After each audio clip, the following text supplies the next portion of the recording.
मीठे बच्चे, विनाशी शरीरों से प्यार न करके अविनाशी बाप से प्यार करो तो रोने से छूट जाएंगे।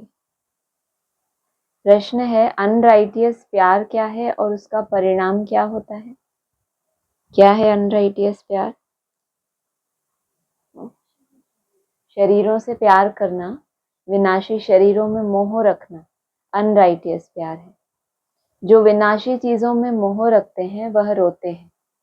देह अभिमान के कारण रोना आता है।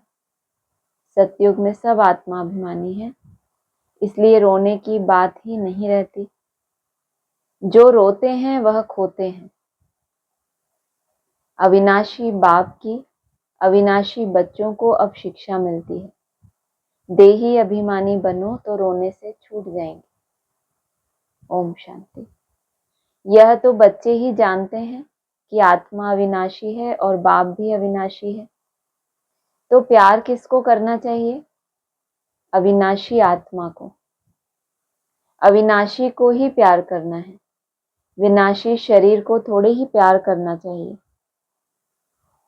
सारी दुनिया विनाशी है, हर एक चीज विनाशी है। यह शरीर विनाशी है और आत्मा अविनाशी है। आत्मा का प्यार अविनाशी होता है। आत्मा कभी मरती नहीं, उसको कहा जाता है राइटियस।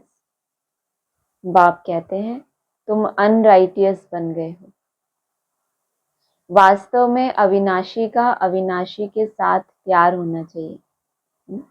शरीरों के साथ प्यार होता है तो जैसे ही शरीर छूटता है, बदलता है, चाहे आपका चाहे जिससे भी आपका मोह है, तो वो साथ साथ थोड़ी लेके जाता है कि फलाना मुझे बहुत प्यार करता था। कहते हैं जन्म जन्मांतर के, लेकिन किसी को पता है अगले जन्म में? याद भी नहीं रहता। तो विनाशी शरीर के साथ प्यार था तो शरीर के साथ तो प्यार भी समाप्त हो गया। वास्तव में अविनाशी के साथ प्यार होना चाहिए। तुम्हारा प्यार विनाशी शरीर के साथ हो गया, इसीलिए क्या होता है? रोना पड़ता है। अविनाशी के साथ प्यार नहीं, विनाशी के साथ प्यार होने से रोना पड़ता है। अभी तुम अपने को अविनाशी आत्मा समझते हो तो रोने की बात ही नहीं। अविनाशी आत्मा समझते हो? अविनाशी आत्मा कैसी होती है ना? आत्मा का विनाश कैसे होता है? सत्यानाश जिसको कहते हैं, सत्य का नाश हो गया। शरीर तो असत्य है और आत्मा क्या है? सत्य। उस सत्य का ही क्या हो गया? नाश हो गया। क्या मतलब? तो आत्मा अविनाशी बनी है या डाउट है कि कभी ना कभी अनिश्चय में कभी उमंग गुस्सा चला जाएगा, कभी देह की मिट्टी में देह ही बन जाएगी, आत्मा भूल ही जाएगी कि मैं तो अलग हूँ। तो विनाश हो गई ना, मिट्टी में ही समा गई, खुद को भूल ही गई, तो क्या हो गई? मिट्टी में मिल गई। अभी तुम अपने को अविनाशी आत्मा समझते हो, माना आत्मा समझते हो नहीं बोला, आत्मा तो है ही अविनाशी, तो बोलने की क्या जरूरत है? तुम कौन सी आत्मा हो? अविनाशी आत्मा। तो रोने की बात नहीं, क्योंकि आत्मा अभिमानी है। तो बाप अब तुम बच्चों को आत्मा अभिमानी बनाते हैं। तुम तो बहुत समझते रहते हो, मैं आत्मा हूँ, मैं आत्मा हूँ। फिर बाबा जब नहीं होता ना बच्चों से, तो कहते हैं आजा मैं तेरे को बताता हूँ। बाबा कह रहे हैं अब बाप तुमको आत्मा अभिमानी बनाते हैं। देह अभिमानी होने से रोना होता है। विनाशी शरीर पिछाड़ी रोते हैं। समझते भी हैं कि आत्मा मरती नहीं है, लेकिन रोएंगे जरूर। कोई मरता है तो शरीर छोड़ता है तो क्या करते हैं? खुद को आत्मा समझने वाले भी रोते हैं कि नहीं रोते? रोते हैं ना। इसलिए बाबा कहते हैं मैं तुमको आत्मा अभिमानी बनाता हूँ। बाप कहते हैं समझते भी हैं कि आत्मा मरती नहीं है। बाप कहते हैं अपने को आत्मा समझो। तुम अविनाशी बाप के बच्चे अविनाशी आत्मा हो। तुमको रोने की दरकार नहीं। आत्मा एक शरीर छोड़ जाए दूसरा पार्ट बजाती है, ये तो खेल है। तो तुम शरीर में ममत्व क्यों रखते हो? देह सहित देह के सब संबंधों से बुद्धि योग तोड़ो। अपने को अविनाशी आत्मा समझो। समझ सकते हो? आपको दिल आपको गवाही देती है कि मेरा नजदीक से नजदीक मित्र संबंधी शरीर छोड़ दे और मेरे आंसू नहीं आ रहे। ऐसा अपने को लगता है? कोई ऐसा कह सकता है कि मेरा सबसे नजदीक का कोई हो और वो उसका शरीर छूट गया मान लो और मुझे आंसू नहीं आएंगे? ऐसा कोई है महारथी? नहीं, कोशिश नहीं। जिसको ऐसा लगता है कि पक्का नहीं होगा, आंसू नहीं आएगा, वो हो जाएंगे की बात ही नहीं कर रहे ना। जब ये वाणी चल रही है, बाबा ये बात बोल रहे हैं कि तुम अविनाशी आत्मा, तो क्या ऐसा निश्चय होता है कि अभी अभी खबर आए कि फलाना गया तो क्या स्थिति रहेगी आपकी? आंसू भी आएंगे, थोड़े से आएंगे। कितने कितने ml? किसी को भी ऐसा पक्का नहीं कि बिल्कुल नहीं आएंगे, पक्का। और ज्ञान है आएंगे, ये भी आपको निश्चय है। वाह, वेरी गुड। हर एक की दिल गवाही देती है, बाबा कहते हैं ना, क्योंकि अभी अभी समाचार आने वाला है ना। क्या हुआ? आपने हाँ ना कुछ बोला, क्या होगा? आएगा? आपको तो सर्टिफिकेट मिला हुआ है ऊपर से। देखो तुम सोचते हैं, हाँ, अच्छे से चेकिंग कर रहे हैं। आत्मा कभी मरती नहीं, गायन भी है जो रोया सो खोया, आत्मा अभिमानी बनने से ही लायक बन जाएंगे।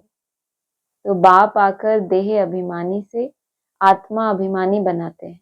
कहते हैं तुम कैसे भूले हुए हो, जन्म जन्मांतर तुमको रोना पड़ा है, अब फिर से तुमको आत्मा अभिमानी बनने की शिक्षा मिलती है, फिर तुम कभी रोएंगे ही नहीं। यह है रोने वाली दुनिया, वह है हंसने वाली दुनिया, यह दुख की दुनिया, वह सुख की दुनिया। बाप बहुत अच्छी रीति से शिक्षा देते हैं। अविनाशी बाप की अविनाशी बच्चों को शिक्षा मिलती है। बाप की बच्चों को, रूहानी बाप की अविनाशी बाप की अविनाशी बच्चों को शिक्षा मिलती है। वह देह अभिमानी है तो देह को ही देख शिक्षा देते हैं। कौन कौन देह अभिमानी? देह को ही देख शिक्षा देते हैं। और अविनाशी बाप, हाँ, जो भी देह को देखकर शिक्षा दे रहे हैं वो सब देह अभिमानी ब्राह्मण। और अविनाशी बाप किसको दे रहे हैं? अविनाशी आत्माओं को, अविनाशी बच्चों को। अविनाशी को देखते ही नहीं तो देह की याद आने से रोते हैं। देखते भी हैं शरीर खत्म हो गया, फिर उनको याद करने से क्या फायदा? मिट्टी को याद किया जाता है क्या? अविनाशी चीज, बाबा तो चीज बोल रहे हैं उस शरीर को।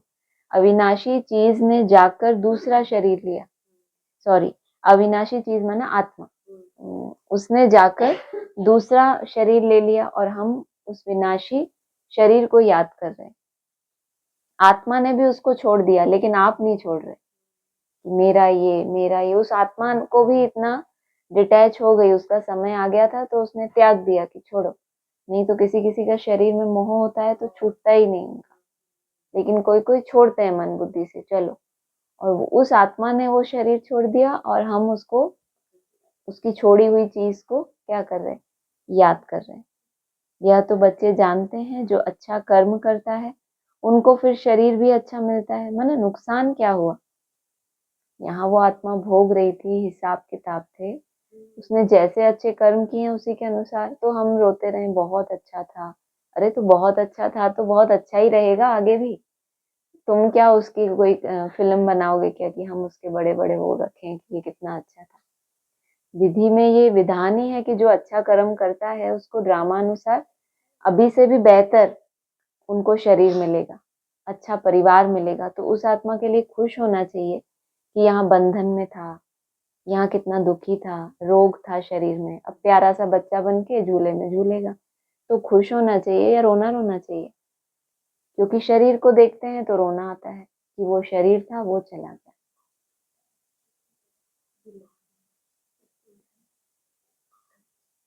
खुद का बच्चा छोटा, कितना छोटा,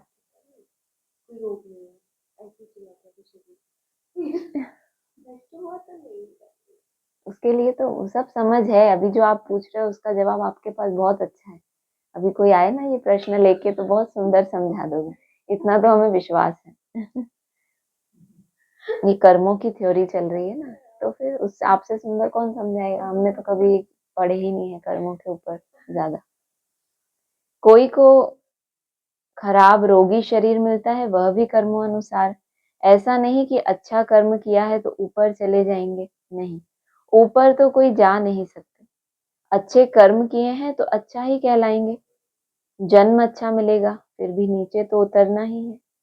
तुम जानते हो कि हम चढ़ते कैसे हैं। भले अच्छे कर्मों से कोई महात्मा बनेगा, फिर भी कला तो कम होती ही जाएगी। बाप कहते हैं फिर भी ईश्वर को याद कर अच्छा कर्म करते हैं तो उनको अल्पकाल क्षण भंगुर सुख देता हूँ, फिर भी सीढ़ी नीचे तो उतरना ही है। नाम करके अच्छा हो, यहाँ तो मनुष्य अच्छे बुरे कर्मों को भी नहीं जानते। रिद्धि सिद्धि वालों को कितना मान देते हैं, उन्हों के पिछाड़ी मनुष्य जैसे हैरान होते हैं। है तो सारा अज्ञान। समझो कोई इनडायरेक्ट दान पुण्य करते हैं, धर्मशाला हॉस्पिटल बनाते हैं, तो दूसरे जन्म में उसका एवजा जरूर मिलता है। बाप को याद करते हैं, भले गालियां भी देते हैं, तो भी मुख से भगवान का नाम कहते हैं। मुख से भगवान का नाम जपते हैं और कर्म कैसे होते हैं, जिससे भगवान की क्या होती है, ग्लानि होती है। तो मुख से भगवान का नाम ले रहे, मुख से गाली नहीं देते, लेकिन चलन ऐसी चलते हैं जिससे बाप का नाम बदनाम होता है। मुख से भगवान का नाम कहते हैं, बाकी अनजान होने के कारण जानते कुछ भी नहीं। बोला ना, कर्मों की गति को कुछ भी नहीं जानते। रिद्धि सिद्धि वालों के पीछे भागते रहते हैं, तो भगवान की ग्लानि होती है, नाम वाला होता है। मना क्या, मुख से कहते हैं हमें भगवान मिला, और भागते किसके पीछे हैं, जिनको अल्पकाल की रिद्धियां सिद्धियां थोड़ी बहुत मिली हुई हैं।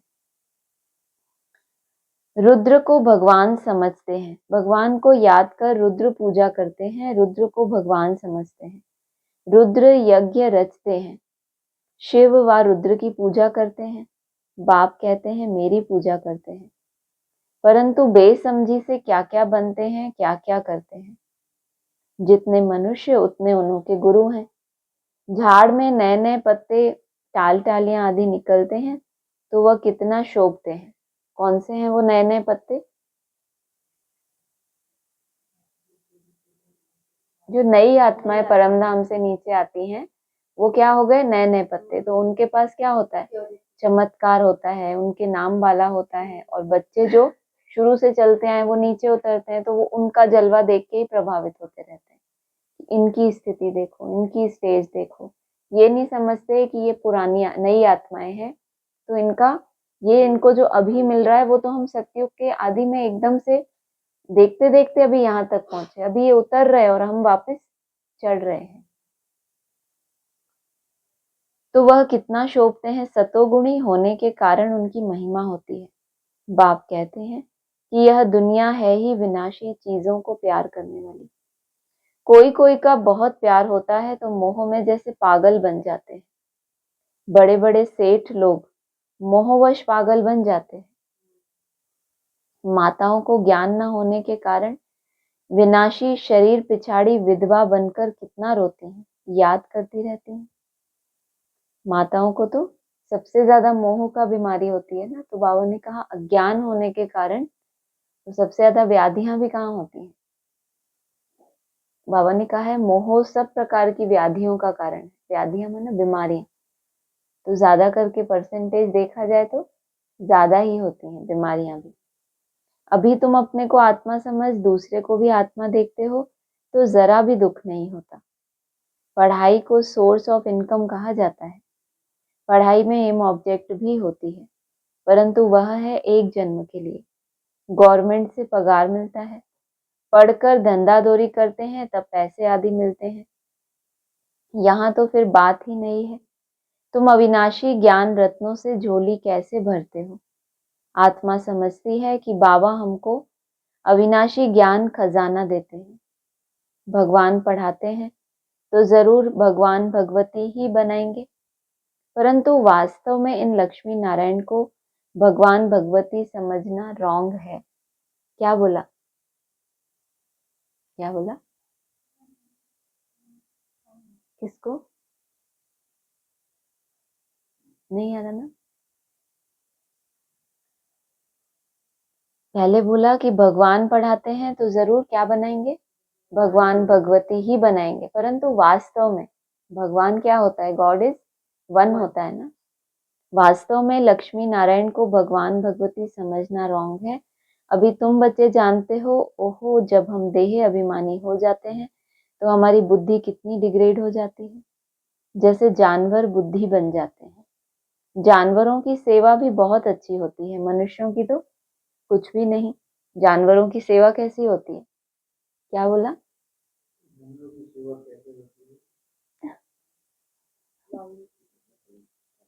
माना जितनी जानवरों की पाल के घर में सेवा करते हैं ना, और मनुष्य रोड पे पड़े होते हैं, उनको कोई खाने को नहीं बोलता, ऐसा।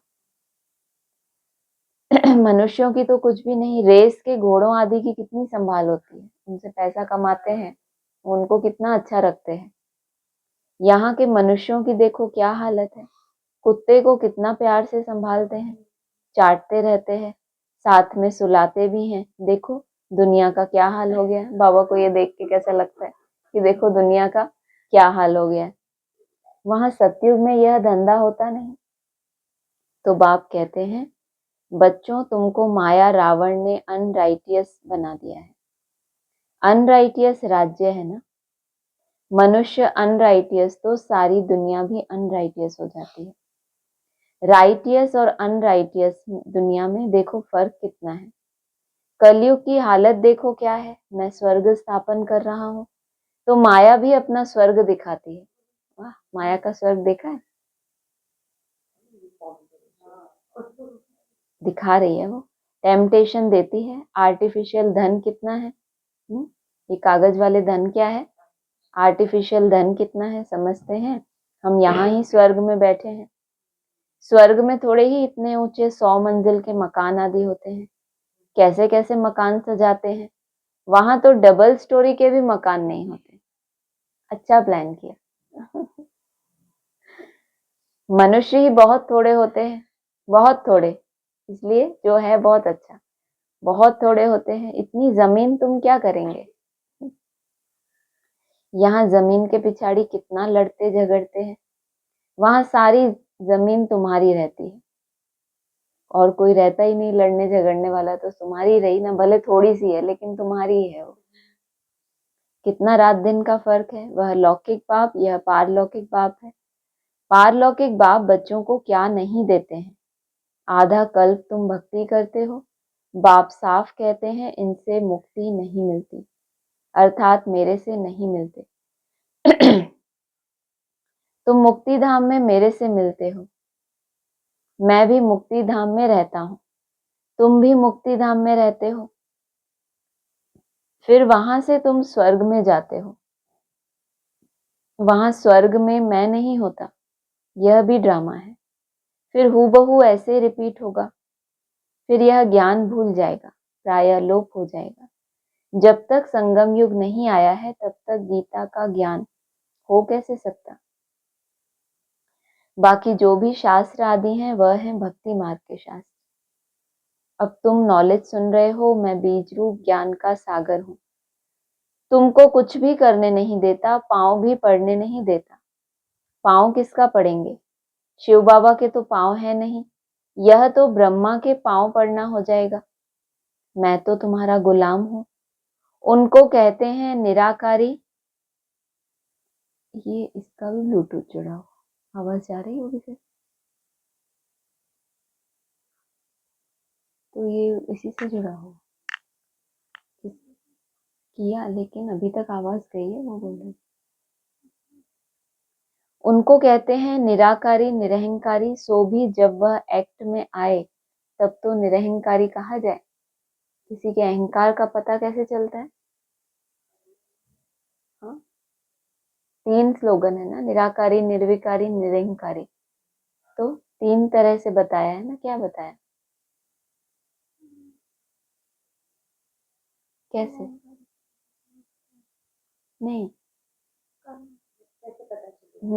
मनसा में, वाचा में, कर्मणा में, इन तीनों को जोड़ो। मनसा में क्या बनना होता है।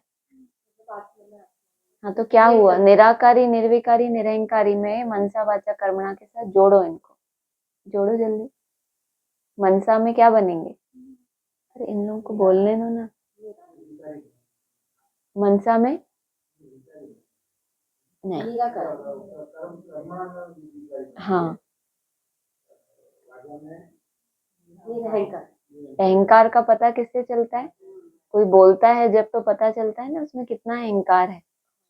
क्यों? वाचा, अहंकार का पता आपके वाचा से चलेगा। कितना भी त्याग करोगे तब करोगे। अगर अहंकार पल रहा है तो आपके मुख से जरूर निकलेगा वो, कभी ना कभी, कि मैं इतना करता हूँ और ये तो कुछ भी नहीं। वो कभी ना कभी आपके मुख से जरूर निकलेगा। तो समझ जाना कि जो कर रहा हूँ उसका भान है मुझे, चाहे सेवा कर रहा हूँ, चाहे दूसरों को ज्ञान दे रहा हूँ।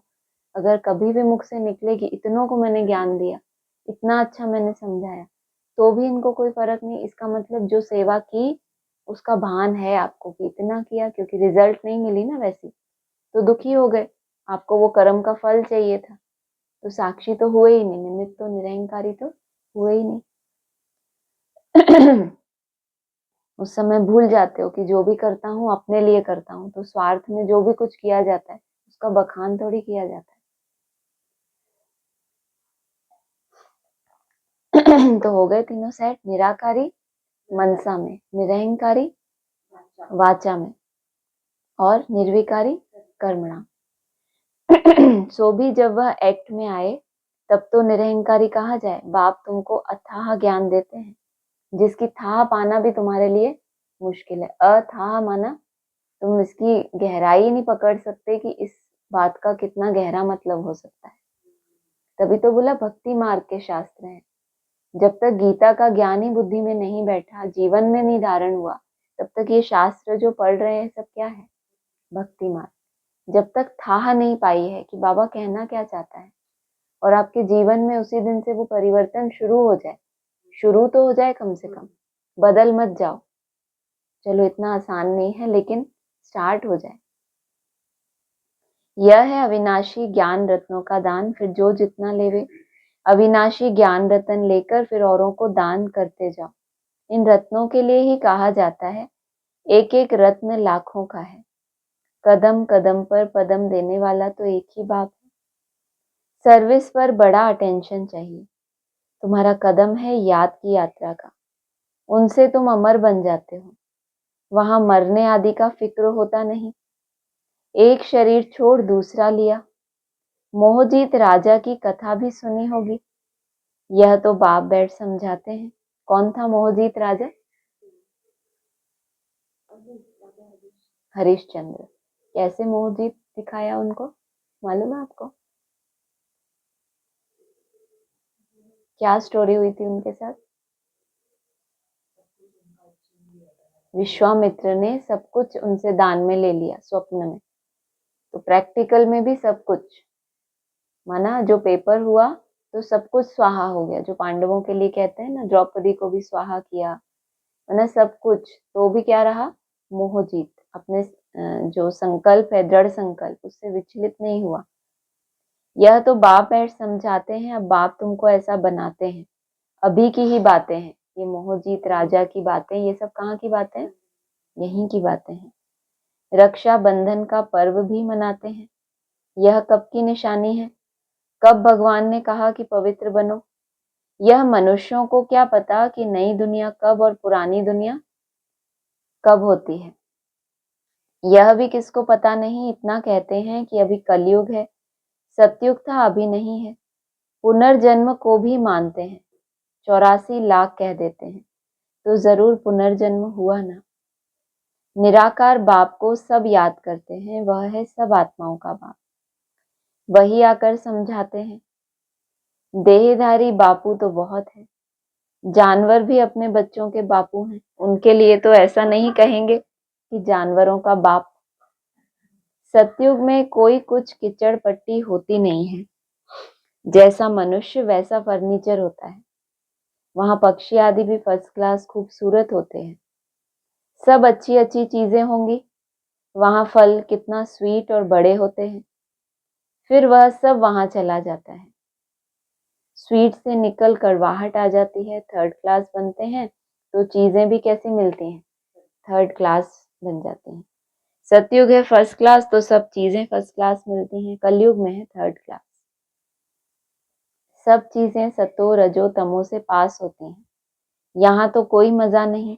आत्मा भी तमो प्रधान तो शरीर भी तमो प्रधान। अभी तुम बच्चों को ज्ञान है, कहाँ वह कहाँ यह, रात दिन का फर्क है। बाप तुमको कितना ऊंच बनाते हैं। जितना याद करेंगे हेल्थ वेल्थ दोनों मिल जाएंगे। बाकी क्या चाहिए। दोनों चीजों में से एक भी अगर नहीं होगा तो क्या नहीं होगा, हैप्पीनेस नहीं होगी। समझो हेल्थ है और वेल्थ नहीं है तो फिर क्या काम के। गाते भी हैं पैसा हो तो लाड़काना घूम कर आओ, तो कोई जगह का नाम है शायद विदेश विलायत में। बच्चे समझते हैं भारत सोने की चिड़िया था, अभी सोना कहाँ है। सोना चांदी तांबा गया, अभी क्या बचा है, कागज। कागज के नोट चलते हैं ना। कागज पानी में बह जाए तो पैसे कहाँ से मिलेंगे। सोना तो बहुत भारी होता है, वह वहां ही पड़ा रहता है। आग भी सोने को जला ना सके, तो यह सब दुख की बातें हैं। वहां यह सब बातें होती नहीं। इस समय अपार दुख है। बाप आते ही तब है जब अपार दुख है, कल फिर अपार सुख होगा। बाबा तो कल्प कल्प आकर पढ़ाते हैं। यह कोई नई बात थोड़ी ही है। खुशी में रहना चाहिए, खुशी ही खुशी, यह अंत की बात है। अतीन्द्रिय सुख गोप गोपियों से पूछो, पिछाड़ी में तुम बहुत अच्छी रीति समझ जाते हो।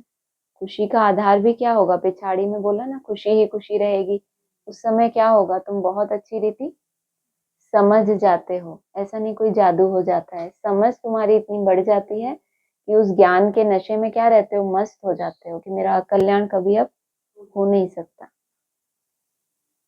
रियल शांति किसे कहा जाता है, यह बाप ही बतलाते हैं। क्या है रियल शांति। आर्टिफिशियल शांति क्या है, बाहर का वायुमंडल अच्छा कर लिया, ऐसे जगह पर चले जाओ चारों तरफ कोई शोर नहीं और फिर शांति, वो रियल नहीं है। रियल शांति माना आत्मा है रियल, स्थान और चीजें ये सब क्या है, विनाशी है, तो वो तो रियल ही नहीं है, आर्टिफिशियल है। तो रियल जो है वो आपके द्वारा जो मेहनत से अर्जित किया हुआ है, अपने मन को जो ट्रेनिंग आपने दी है, वो है रियल, वो कमाई आपकी अपनी कमाई है, तो उसको कहेंगे रियल शांति। जो रियल पुरुषार्थ करके प्राप्त की, लंबे समय उसको ट्रेंड किया, फिर जाके आपका मन स्थिर हो गया। ऐसे नहीं कि कोई सोल प्रवेश हुई थोड़ी दिन के लिए स्टॉप हो गए, फिर वही, क्योंकि मेहनत से थोड़ी कमाया था। कोई आत्मा भ्रुकुटी में बैठ गई तो मन शांत हो गया, उठो। लेकिन वो क्या है रियल, जो आपने अपनी मेहनत से एक एक मिनट का इकट्ठा कर करके जो अपने मन को ट्रेंड किया, वो है रियल, वो आपके साथ रहने वाला है हमेशा।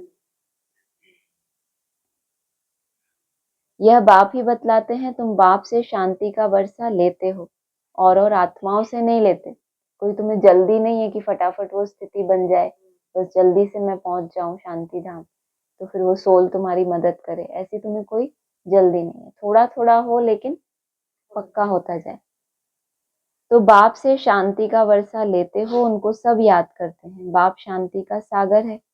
बाप समझाते हैं मेरे पास आ कौन सकते हैं, फलाना फलाना धर्म फलाने फलाने समय पर आते हैं, स्वर्ग में तो आ ना सके। अभी साधु संत ढेर निकल पड़े हैं तो उनकी महिमा होती है। पवित्र हैं तो उनकी महिमा जरूर होनी चाहिए। अभी नए उतरे हैं, पुरानों की तो इतनी महिमा हो न सके, वह तो सुख भोग कर तमो प्रधान में चले गए। कितने ढेर गुरु किस्म किस्म के निकलते जाते हैं, इस बेहद के झाड़ को कोई जानता नहीं। बाप समझाते हैं भक्ति की सामग्री इतनी है जितना झाड़ फैला होता है, ज्ञान बीज कितना थोड़ा है। भक्ति को आधा कल्प लगता है, यह ज्ञान तो सिर्फ इस एक अंतिम जन्म के लिए है। ज्ञान को प्राप्त कर तुम आधा कल्प के लिए मालिक बन जाते हो। भक्ति बंद हो जाती है, दिन हो जाता है। जब भक्ति करना बंद हो जाएगी तो क्या होगा, जैसे जैसे ब्रह्मा का दिन सो ब्राह्मणों का भी दिन शुरू हो जाता है।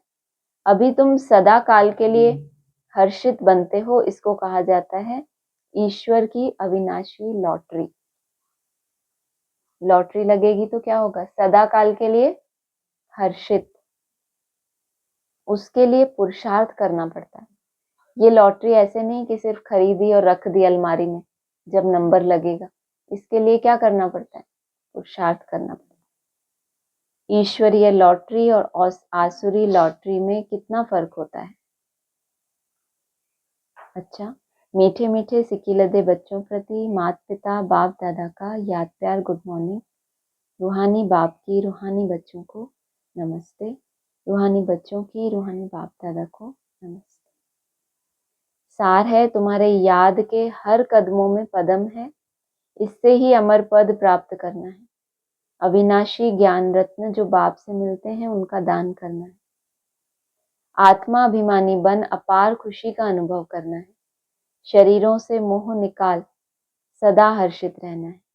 मोह जीत बनना है।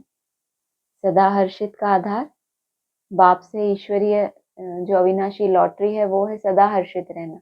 उसके लिए क्या बताया? शरीरों से मोह को निकाल देंगे, क्योंकि मोह के कारण रोना पड़ता है ना, दुखी होना पड़ता है। वरदान है, हर घड़ी को अंतिम घड़ी समझ सदा रूहानी मौज में रहने वाली विशेष आत्मा भव। हर घड़ी को अंतिम घड़ी समझ सदा रूहानी मौज में रहने वाली विशेष आत्मा भव। संगम युग रूहानी मौजों में रहने का युग है, इसीलिए हर घड़ी रूहानी मौज का अनुभव करते रहो। कभी किसी परिस्थिति या परीक्षा में मूंझना नहीं, क्योंकि यह समय अकाले मृत्यु का है। परिस्थिति आई, आपको संशय आया, तो क्या हो गई? अकाले मृत्यु हो गई। उमंग उत्साह डाउन हुआ, कोई सोल ने मिसगाइड किया और गए पुरानी दुनिया में, तो जैसे कि क्या हो गई? अकाले मृत्यु। कोई भी परिस्थिति आए, परीक्षा आए, आपके पास मंत्र कौन सा है? मेरा बाबा मीठा बाबा। हाँ, नथिंग न्यू। थोड़ा समय भी अगर मौज के बजाय मूंझ गए और उसी समय अंतिम घड़ी आ जाए, तो अंतमति सुगति क्या होगी? इसलिए एवर रेडी का पाठ पढ़ाया जाता है। एक सेकंड भी धोखा देने वाला हो सकता है कि एक सेकंड ही तो जा रहा है हमारा, इसमें थोड़ा ही तो संशय आया, ज्यादा देर तो नहीं आया। लेकिन कोशिश क्या होनी चाहिए? कोई भी एक संकल्प भी अनिश्चय का न स्वयं के प्रति न ड्रामा के प्रति कभी भी उठे। इसलिए स्वयं को विशेष आत्मा समझकर हर संकल्प बोल और कर्म करो और सदा रूहानी मौज में रहो। स्वयं को क्या समझे? विशेष आत्मा समझकर हर संकल्प बोल और कर्म करो, तो क्या होगा? सदा और सदा रूहानी मौज में रहो। स्लोगन है, अचल बनना है तो व्यर्थ और अशुभ को समाप्त करो। बोला ना, एक सेकंड भी धोखा देने वाला हो सकता है। किसी किसी का लंबे समय का बहुत सुंदर देखने में आता है, देखते हैं अचानक डाउनफॉल हुआ, अचानक अनिश्चय बुद्धि बन गया, बहुत दूर चला गया। तो लंबे समय का कोई बीज अनिश्चय का, उसने इतना अटेंशन नहीं दिया कि ये एक एक संकल्प क्या करेगा? नुकसान करने वाला है, तो इससे बचें। तो वो थोड़ा थोड़ा करते करते क्या हो जाता है? एक टाइम पे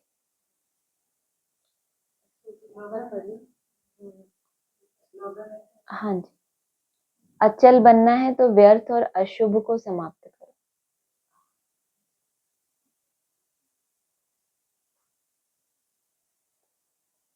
– 2023 साकार मुरली के पॉइंट्स पढ़ेंगे।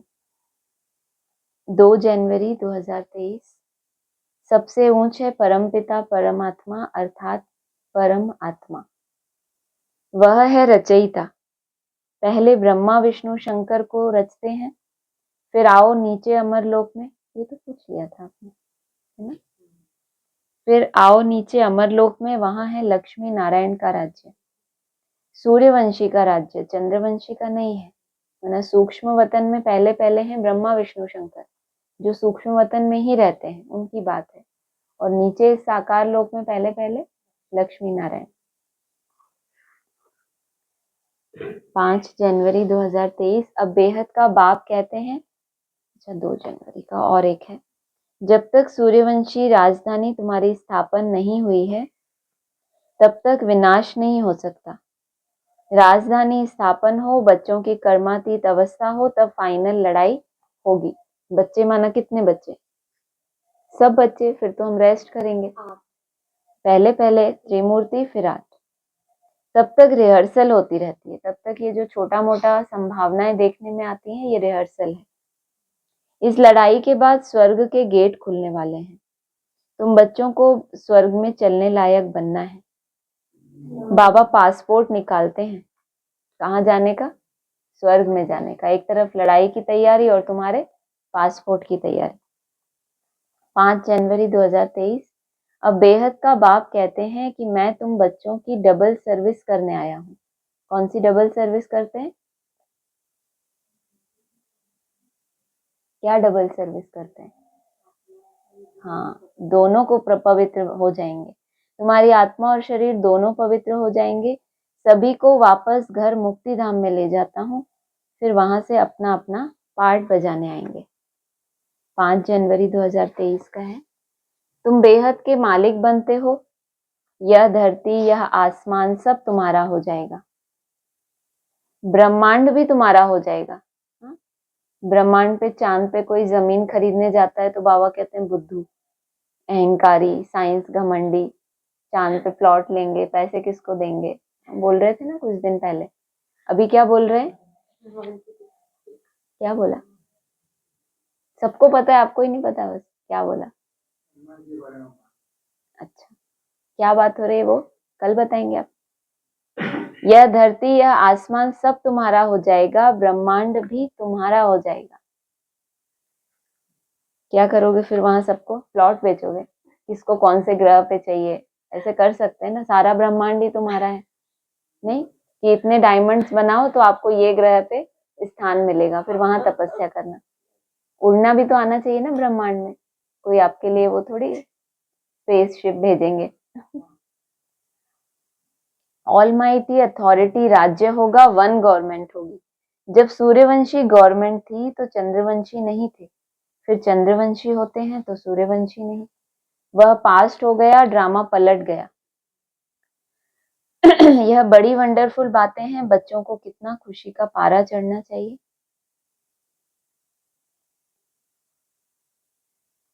शिव बाबा कहते हैं मैं गाइड बनकर आया हूँ। नेक्स्ट पॉइंट है, यह ब्रह्मा है मेरा बच्चा बड़ा। कहते हैं त्रिमूर्ति ब्रह्मा। त्रिमूर्ति शंकर या विष्णु नहीं कहेंगे। महादेव शंकर को कहते हैं, फिर त्रिमूर्ति ब्रह्मा क्यों कहते हैं? इसने प्रजा रची है तो यह उनकी बन्नी बनते हैं। शंकर या विष्णु को बन्नी नहीं कहेंगे, ये भी हो चुका है कि ब्रह्मा को बन्नी कहते हैं। त्रिमूर्ति ब्रह्मा, जिस त्रिमूर्ति में बाप प्रवेश करते हैं वो पहले पहले क्या है? बड़ी माँ का स्वरूप धारण करते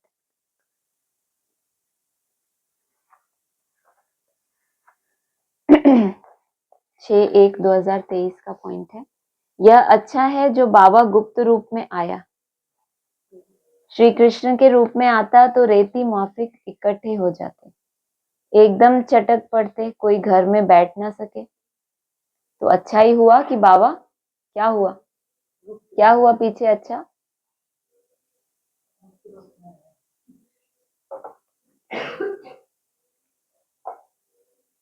अगर श्री कृष्ण के रूप में आता तो क्या होता? कोई घर में अपने, अभी तो सब घर में आराम से बैठे हैं, नहीं बैठे? घर में आराम से ही बैठे ना? नहीं, फिर क्या होगा? फिर घर में बैठ पाएंगे? हाँ।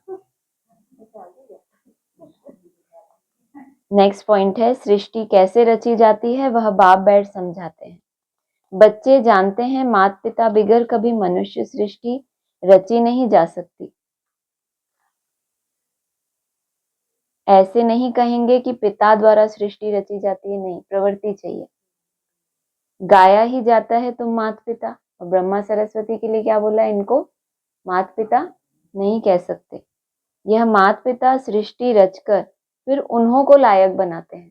किन्हों को? इंटेलिजेंट, यह बड़ी खूबी है। नेक्स्ट है 6/1 का, बाप कहते हैं मेरे में ज्ञान बंद हो जाएगा तो तेरे में भी बंद हो जाएगा। बाबा का वानप्रस्थ में जाना माना जो बच्चों को पढ़ाना था वो पढ़ा दिया। बच्चे अब कौन सी स्थिति में जाने लगे? तेरे में बोला है, बच्चों की नहीं, बच्चे की बात है पहले तो कहाँ चले जा रहे? हाँ, तेरे में भी बंद हो जाएगा माना ज्ञान बंद। अब क्या, बीज रूप अवस्था, तो बाबा को भी बोलने की कोई जरूरत ही नहीं। नॉलेज ले ऊंच बन जाते हैं, सभी कुछ ले लेते हैं। फिर भी बाप तो बाप है ना, तुम आत्माएं आत्मा ही रहेंगे, बाप होकर तो नहीं रहेंगे। कितने भी ऊंचे बन जाओ, बाबा में भी नॉलेज बंद हो गई, मेरे में भी बंद हो गई, तो फिर तुम बाप तो नहीं बन जाएंगे। तुम आत्माएं आत्मा ही रहेंगे, बाप होकर तो नहीं रहेंगे। यह तो ज्ञान है। बाप बाप है, बच्चे बच्चे हैं।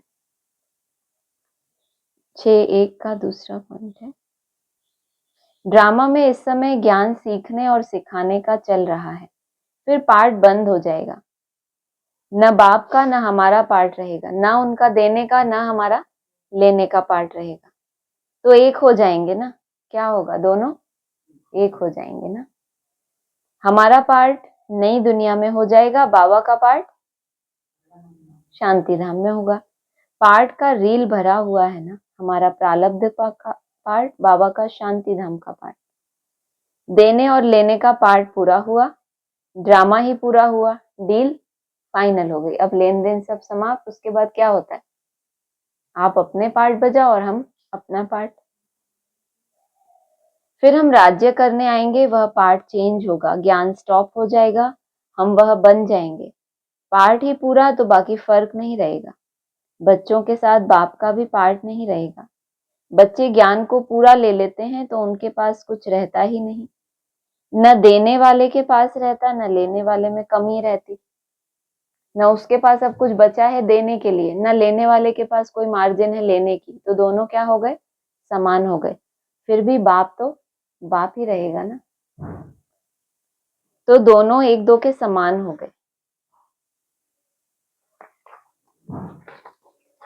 9/1/2023 का है। अपना चार्ट लिखना है, कितना समय हम योग में रहते हैं। ऐसे नहीं हर एक रेगुलर चार्ट लिखेंगे, नहीं, थक जाते हैं। चार्ट लिखने में भी थकना होता है, थक तो नहीं जाते, चार्ट लिखते हैं। ऐसे नहीं, क्या बोला, नहीं थक जाते हैं। वास्तव में क्या करना है, रोज अपना मुंह आईने में देखना है। आईना कौन सा, ये आईना ही तो है। रोज मुरली आपको क्या दिखाती है, दर्पण नहीं दिखाती। तो पता पड़ेगा कि हम लक्ष्मी को या सीता को वरने लायक हैं या प्रजा में चले जाएंगे। पुरुषार्थ तीव्र कराने के लिए चार्ट लिखने को कहा जाता है।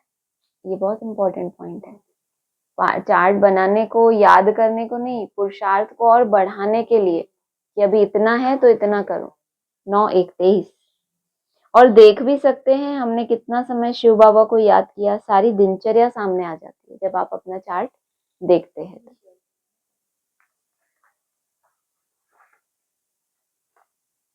10/1/2023। अब तो अपने नए शरीर को याद करेंगे, जो मिलना है सतयुग में। मिलना है वहां, याद यहाँ करें उसको।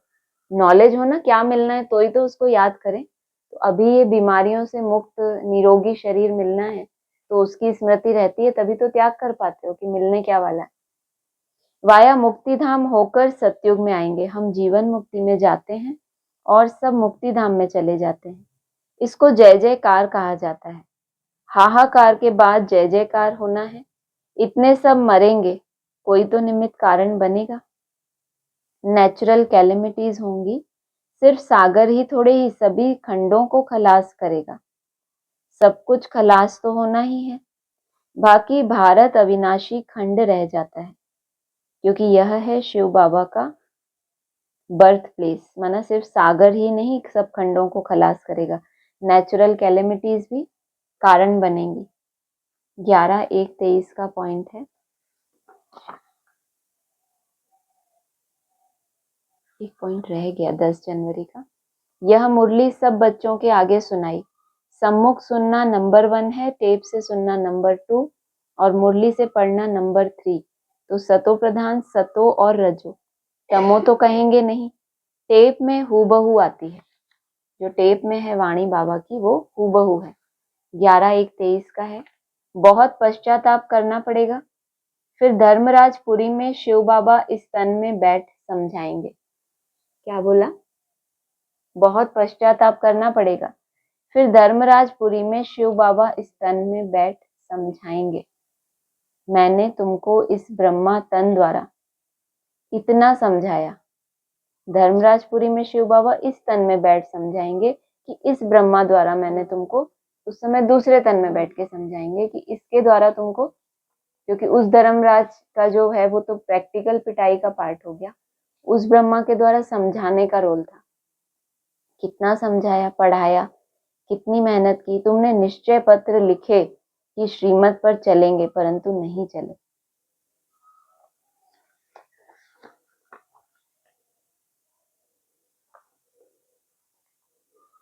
है कुछ क्वेश्चन?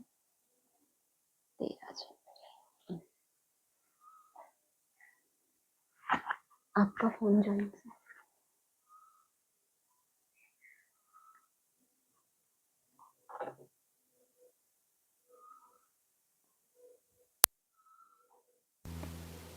ऑनलाइन, किसी को कुछ पूछना? सॉरी, पहले पूछा।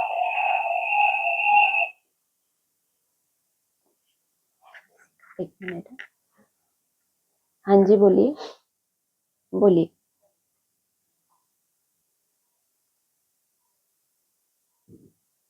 किसी ने? हाँ, ओम शांति। हाँ जी।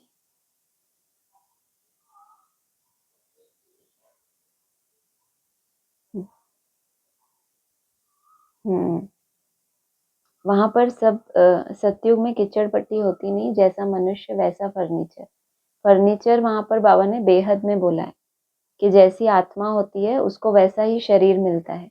यहाँ जो शरीर मिलता है तो कीचड़ पट्टी से पैदा होता है, शरीर भी रोगी होता है, दुखी होता है, सुंदर भी नहीं होते, और मना कंचन काया जो वहां मिलती है, जैसी वहां का जैसी आत्मा होती है सतो प्रधान, तो शरीर भी फिर वैसा ही मिलता है। फर्नीचर माना जिस पे मनुष्य बैठता है, तो ऐसे ही आत्मा जिस शरीर में बैठती है उसके लिए वो फर्नीचर है बेहद का। और जो बाहरी माहौल मिलेगा, रहने का स्थान, संबंध, वो सब कुछ सात्विक होगा। तो जैसे हमारी स्थिति होती है वहां उसी हिसाब से क्या होता है, हमें माहौल मिलता है। हाँ जी।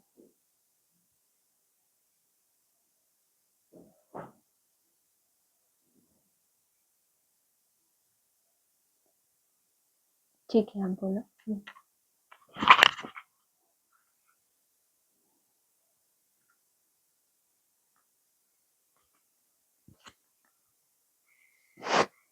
तो एक वो कल का एक पॉइंट था कि बाप भी है, टीचर भी है, सदगुरु भी बनते हैं, ये वाला एक था ना। मूर्ति एक ही है। मूर्ति एक ही है, तो इसका क्या मीनिंग हुआ? मूर्ति एक ही है मतलब हम ये बोलते हैं ना, त्रिमूर्ति क्यों कहा? चौथी मूर्ति आपका हो जाए फिर मैं बोलती हूँ। हाँ, तो बस यही मेन तो यही था कि त्रिमूर्ति कहते हैं, मूर्ति माना कोई मूर्ति साकार में, तो फिर ये तो बात निकली ना। तो ये अव्यक्त मूर्ति ना, यही शब्द करके ही तो बोला था 2017 में जब बाबा ने इंट्रोड्यूस किया है, तो यही बोला है अव्यक्त मूर्ति ना, वरना मूर्ति है लेकिन तुम्हारे सदस्य व्यक्त नहीं है, अव्यक्त है लेकिन मूर्ति है, लेकिन कायम है, सदा ही इस सृष्टि पर कायम है, पुनर्जन्म में नहीं आता। तो मूर्ति है, वो ही बाप भी बनती है, टीचर भी, वही होगी प्रैक्टिकल मूर्तियाँ, वो है अव्यक्त मूर्ति ना, उसका नाम ही है अव्यक्त मूर्ति, इसलिए इसको मूर्ति कहा कि एक ही मूर्ति, क्योंकि है ना प्रैक्टिकल में, हवा में तो नहीं है।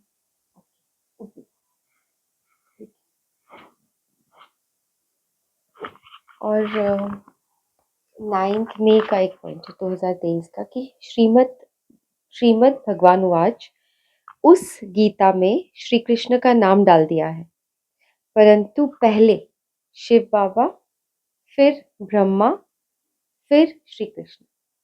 इसका क्या है?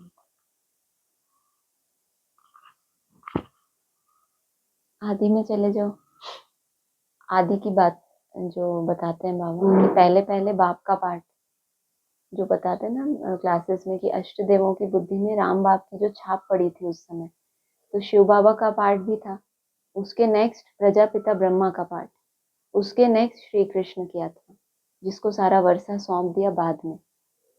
तो श्री कृष्ण का या ब्रह्मा का भी बाप जो प्रजापिता ब्रह्मा है उसको यहाँ ब्रह्मा बोला, और श्री कृष्ण बोला सत्युगी कृष्ण को।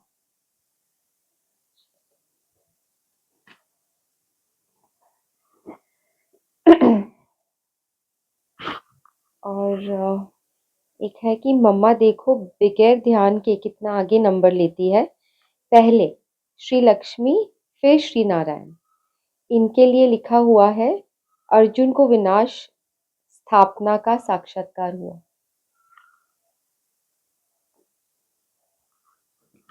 मतलब बाबा को साक्षात्कार भी हुए, मम्मा को कभी कोई साक्षात्कार नहीं हुआ, कभी ध्यान में नहीं गई, फिर भी देखो उससे भी उनका नाम आगे आता है ना, प्योरिटी के कारण। ये तो बाबा ने कई बार बताया कि ध्यान में कभी नहीं गई, लेकिन ज्ञान में बाबा से भी तीखी थी, मंथन करने में, किसी भी पॉइंट को विस्तार से समझाने में तो तीखी थी वो।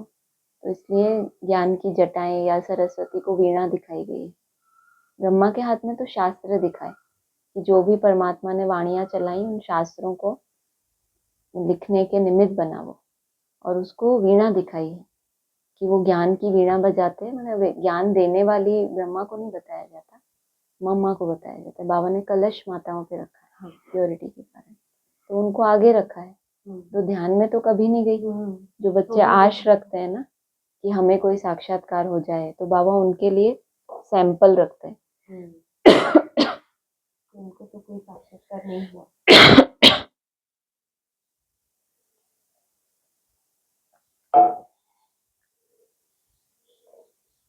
तो इस वजह से श्री लक्ष्मी पहले और श्री नारायण, तो ये संगम युग की भी बात है। आगे चल के तो यही होता है, वैसे यहाँ पे भी श्री लक्ष्मी पहले, श्री नारायण बाद में। उस पॉइंट के हिसाब से किसी और पॉइंट में अलग भी आया है।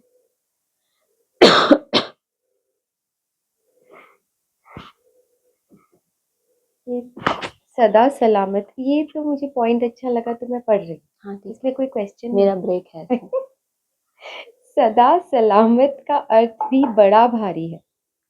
तुमको चोट नहीं लगेगी, कोई तकलीफ नहीं होगी, इतना तुमको सदा सलामत बनाता हूँ, निरोगी काया रहेगी। न काल की ताकत है, न काल की ताकत है, अगर अच्छी रीति याद करेंगे तो मदद मिलेगी। तो मजा आया, बहुत तो मुझे अच्छा है, शेयर करना था। बहुत अच्छा है। हाँ, हो गया। ओम शांति।